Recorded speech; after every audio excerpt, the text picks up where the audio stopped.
કેમ છો દોસ્તો, સ્ટોરી સાંભળવા આવ્યા છો? ચાલો અવનવી સ્ટોરીની શરૂઆત કરી। અંકિત અને શ્રુતિ એક જ ગામમાં રહેતા હતા। બંને બાળકોના સંઘમાં મળ્યા અને ત્યાંથી તેમના મિત્રતાનો આરંભ થયો। પઢાઈની વચ્ચે બંને વચ્ચે સહજ ગાઢ મિત્રતા પેદા થઈ હતી, પરંતુ અંકિતને શ્રુતિ પ્રત્યે વધારે લાગણી આવી રહી હતી, છતાં તે કહેવા માટે સંકોચતો હતો। એક દિવસ જ્યારે અંકિત અને શ્રુતિ એક પલકમાં ખોટી રીતે એકબીજા તરફ જોયા, અંકિતે અંતે ક્યારેય કહેવાનું નક્કી કર્યું, શ્રુતિ, હું તને ખૂબ પ્રત્યે માનું છું। શું તમે પણ મને એટલું જ માનતા છો?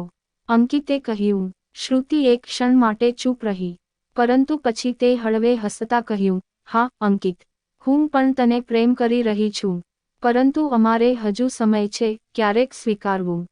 અંકિતને આશ્ચર્ય થયું, આ કેમ? શ્રુતિએ જવાબ આપ્યો, પ્રેમમાં આપની સાથે સમય જોઈએ છે। હું પણ ટૂંકમાં સ્પષ્ટ થઈશ, પણ આ યોગ્ય સમયે થશે। તે આકર્ષક મૌન અને સમય સાથે પ્રેમની સાચી લાગણીઓ નમ્ર રીતે ઉજાગર થઈ રહી હતી। અંકિત અને શ્રુતિ નાના બાળક હતા જ્યારે તેઓ એક જ ગામમાં એકબીજાને મળ્યા હતા। બંને વચ્ચે સંદેશાવ્યવહાર અને છૂટાછેડાના ખૂણાની જેમ એક એવી મિત્રો બનાવાઈ હતી, જે એકબીજાને સમજતા અને મદદ કરતા હતા।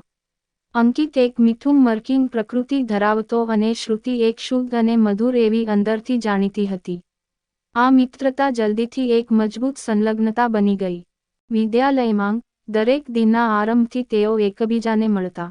અંકિત શ્રુતિ સાથે સમય વિતાવવાનું પસંદ કરતો હતો, પરંતુ આ પ્રેમભરી લાગણીઓ જેનાથી તેમના દિલમાં અનુભવાઈ રહી હતી, તે શબ્દોમાં જણાવવા માટે સંકોચતા હતા। એક રવિવારે અંકિતે મનોવિચારણામાં બોલવાનું નક્કી કર્યું। તે પોતાના લાગણીઓને કાબૂમાં રાખી શકતો નહોતો। ક્યાં જાણે આ યાત્રા પ્રેમ તરફ લઈ જશે। એક દિવસ તે શ્રુતિ સાથે બગીચામાં ચાલતા હતા। ધરતી પર પડેલા પત્તા અને આકાશમાં વિમાનો ઉડી રહ્યા હતા। એકાંત વાતચીતમાં શ્રુતિએ પૂછ્યું, કેમ છે અંકિત? મારે લાગે છે કે તું કંઈક અલગ છે। અંકિત થોડી નજર ઘુમાવતો, શ્રુતિના પ્રત્યે દયાળુ હોવા છતાં તે સ્પષ્ટ થયું કે તેને ખબર પડી ગઈ છે। હા, હું તને એક વાત કહેવું છું, અંકિત બોલ્યો। શ્રુતિ, હું તને ખૂબ પ્રેમ કરું છું।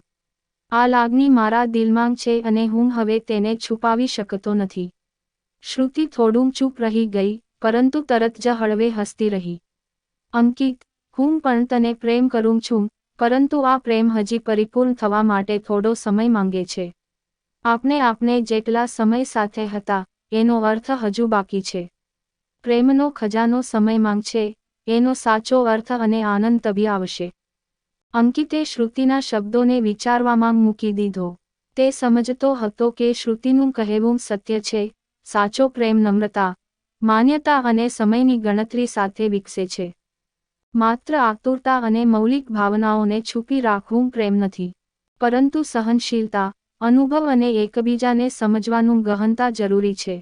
હું સમજતો છું, અંકિતે કહ્યું। તમારો સમય આવો, અને તે વિધાન પણ હું માન્ય રાખીશ। પ્રેમ સાચા અર્થમાં કદાચ સમયથી પ્રગટિત થાય છે। શ્રુતિએ નમ્ર રીતે હસતાં તેના હાથમાં અંકિતના હાથને પકડ્યો અને કહ્યું, હવે પણ અમારે સમય સાથે આપણી પ્રેમકથા રચવાની છે। આ વાતચીત પછી તેમના વચ્ચે એક નવી શરૂઆત થતી હતી। અંકિત અને શ્રુતિએ પ્રેમમાં સમય આપવાનું શરૂ કર્યું। બંનેએ એકબીજાને સારી રીતે ઓળખી અને મૌલિક રીતે પ્રેમના દરેક ક્ષણનો પૂરો આનંદ માણ્યો। સમય પસાર થતો રહ્યો, અને તેઓ પોતાનું પ્રેમદર્શન વધારતા ગયા। એક સાથે વિતાવેલા દરેક દિન અને વાતચીત તેમની અંદર પ્રેમના નયાની લાગણીઓ જગાવતી હતી। દરેક ક્ષણ અને દરેક વચન તેમના સંબંધોને મજબૂતી આપતી હતી, અને એ રીતે સમય સાથે પ્રેમ પરિપૂર્ણ થયો। અંકિત અને શ્રુતિનો સંબંધ હવે માત્ર મૈત્રીનો ન હતો, પરંતુ તે દયાળુ પ્રેમ, સમજદારી અને સહકારનો એક પ્રણાલી બન્યો હતો। બંને એકબીજાના જીવનમાં ટૂંકી અને લાંબી વાતો સાથે જોડાયા। દૃષ્ટિએ તેમને જાણ્યું કે તેમના વચ્ચે એક અનમોલ સંબંધ છે, જે સમય સાથે વધુ મજબૂત બનતો જાય છે। એક દિવસ અંકિતને એક મનોવિચારણામાં શ્રુતિએ કહ્યું, અંકિત, તું કેટલાય દિવસોથી અજીબ લાગતો છે। શું કંઈ ખરાબ છે? અંકિત થોડી ચિંતામાં ડૂબી ગયો। શ્રુતિ, હું વિચારતો હતો કે આપણને આગળ વધવું જોઈએ। હું તને વધુ સમજવા માંગુ છું, પરંતુ મારા વિચારો છે કે મારો દૃષ્ટિકોણ તૂટશે. શ્રુતિએ હાથ એના ખૂણાની તરફ વાળ્યા અને કહ્યું, અંકિત, પ્રેમ એ ફક્ત એક દ્રષ્ટિ નથી. એ એક સંજોગોનો સંગ્રહ છે. જો તે ખૂબ જ સરળ રીતે આવ્યા હોય તો એ ખૂણામાં જ રહી શકે છે, પરંતુ જે સંજોગોને આપણને પાર કરવી પડે છે, તે પ્રેમને સાચી માપ આપતી છે. અંકિત આ શબ્દો પર વિચારતો રહ્યો. એ સમજતો હતો કે પ્રેમ એક સત્ય છે જે ક્યારેક પરિસ્થિતિઓ અને સંજોગોને પાર કરી બેસે છે. આ જગતમાં જ્યાં બધું સમય અને પ્રસંગે બદલાય છે, પ્રેમમાં એક બીજી દૃષ્ટિ છે, સહનશક્તિ. દિલના ઊંડાણમાં અંકિતને લાગતું હતું કે શ્રુતિ સાથે આ પ્રેમ સફર સરળ હોવી જોઈએ, પરંતુ સમયને અને પરિસ્થિતિને સાચે જ ઠેકાણે રાખી કોઈના જીવનમાં પ્રેમ જગાવવો સહેલું કામ નથી. એક દિવસ અંકિતને એક દૂરનું શહેર જવાનું પડ્યું. તે એક મહિનાની લાંબી યાત્રા પર ગયો, જ્યાં મૌલિક વાતાવરણ અને નવું અનુભવ હતો. શ્રુતિ સાથે વાત કરવું હવે શ્રમ લાગતું હતું. આ કઠણ સમય તે દયાળુ પ્રેમને ક્યારેય ભૂલાવવાનું નથી, પરંતુ એવું લાગતું હતું કે એ દર્દ અને ખોટ ન થઈ જાય. શ્રુતિ, અંકિતે એક દિવસ ફોન પર કહ્યું, હું અહીં છું, પરંતુ હું તારાથી દૂર રહીને એ લાગણીઓ અનુભવી રહ્યો છું જે હું તને નજીક રાખવા માટે ઈચ્છતો હતો. હું ખૂણાની આસપાસ અટકેલો છું. શ્રુતિના અવાજમાં થોડું દુઃખ લાગ્યું, પરંતુ પછી તેણે કહ્યું, અંકિત, આ વિખૂટાવણું અને અંતર અંતે આપણને પ્રેમના સાચા અર્થ તરફ લઈ જશે. આપણને સમયની સીમાવટ સાથે વધુ મજબૂત થવું છે. જ્યારે તું પાછો આવશે, ત્યારે આપણને એ પ્રેમના દરેક તફાવત અને છાયાઓમાં સાચી સમજ આવી જશે. સમય પસાર થયો. અંકિતના જીવનમાં નવી મખમાઈ આવી, જ્યારે તે શ્રુતિના શબ્દોને યાદ કરે અને દરેક દિવસને પ્રેમના નવા આંગણાની જેમ માણે છે. શ્રુતિ સાથેની વાતચીત આમાં મહત્વની બની ગઈ, અને તેમાં જ તે જીવંત રહ્યો. એક દિવસ અંકિત વળીને શ્રુતિને મળવા માટે ઘરે પરત ફર્યો. તે નિશ્ચિત રીતે જાણતો હતો કે તે પ્રેમ અને સમય વચ્ચેની સાચી યાત્રા પર છે.